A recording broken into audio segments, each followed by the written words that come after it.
Hai, bagaimana kabarmu Pian? Lama sekali kita tidak berjumpa. Alhamdulillah, kabarku baik, Erin. Kalau kabarmu bagaimana? Kabarku baik, tapi kurasa kamu makin gendutan deh, Pin. Jangan bikin aku insecure dong, Rin.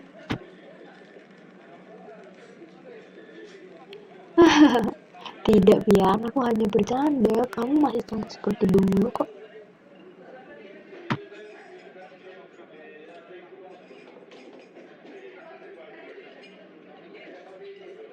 Sebenarnya aku tuh mau ngajak kamu ke hutan.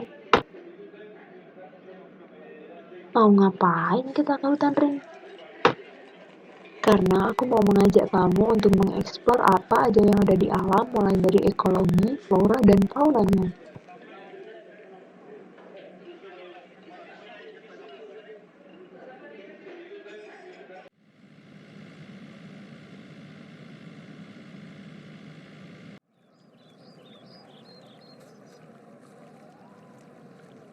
Rin, apakah kita sudah sampai?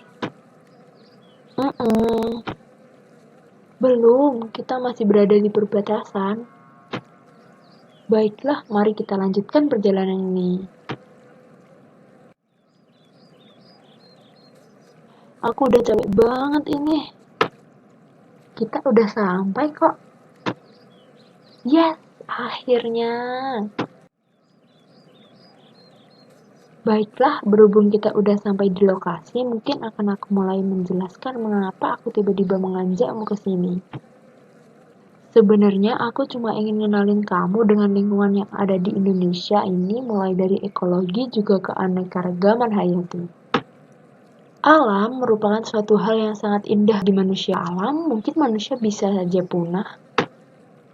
Dan di dalam alam ada yang namanya ekologi. Ekologi merupakan ilmu yang mempelajari organisme dalam tempat hidupnya, atau kata lain mempelajari antara hubungan timbal balik organisme dengan lingkungannya.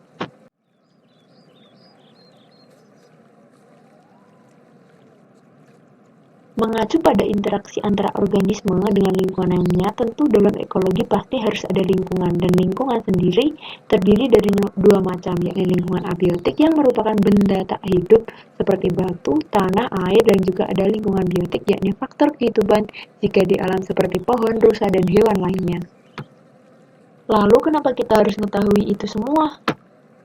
Kan tadi aku udah bilang karena manusia juga membutuhkan alam. Tentunya kita perlu untuk mempelajari itu semua. Contoh kecilnya, bagaimana kita bisa makan jika tidak berasal dari alam.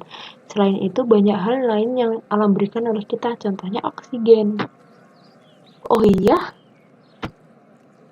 selain itu juga kenapa kita perlu mempelajari ilmu ekologi, karena mengenal keanekaragaman hayati yang ada di dunia, khususnya Indonesia, mengenal interaksi dan perilaku makhluk hidup.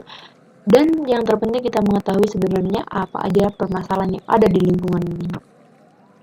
Keanekaragaman hayati sendiri merupakan sebuah keberagaman yang meliputi jumlah, frekuensi dari ekosistem, spesies maupun gen di suatu tempat. Lalu, terdapat apa aja di keanekaragaman hayati?